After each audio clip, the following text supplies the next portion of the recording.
ಓಂ ಗುರುಭ್ಯೋ ನಮಃ ಹರಿ ಓಂ. ಓಂ ಸಿದ್ಧಿವಿನಾಯಕಾಯ ನಮಃ. ಓಂ ದತ್ತಾತ್ರೇಯಾಯ ನಮಃ. ಜೈ ಪ್ರತ್ಯಂಗಿರಾಯ ನಮಃ. ಜೈ ಶರಬೇಶ್ವರಾಯ ನಮಃ. ಬಂದವರೇ, ಇದು ನೋಡಿ, ಲಕ್ಷಕ್ಕಿಂತ ಹೆಚ್ಚು ಬೆಲೆ ಬರುತ್ತೆ. ಆದರೆ ಇದು ಸಿಗೋದು ತುಂಬ ಅಪರೂಪ. ತ್ರಿಶೂಲ ಹೇಗಿದೆ ಅದೇ ಥರ ಇದೆ ರುದ್ರಾಕ್ಷಿ. ಅಲ್ಲಿ ನೋಡಿ, ಇದು ಎಲ್ಲ ಕಾರ್ಯದಲ್ಲೂ ಜಯವಾಗುತ್ತೆ. ಇದಿರುವ ಜಾಗದಲ್ಲಿ ಯಾವುದೇ ದುಷ್ಟಶಕ್ತಿಗಳು, ಯಾವುದೇ ಥರದ ಸಮಸ್ಯೆ ಬರುವುದಿಲ್ಲ.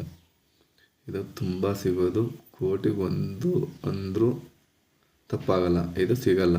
ಎಲ್ಲರೂ ನೋಡಿದ್ದರೆ ಕಮೆಂಟ್ಸ್ ಮಾಡಿ, ಕಂಡ ತಕ್ಷಣ ಎಲ್ಲರಿಗೂ ಶೇರ್ ಮಾಡಿ.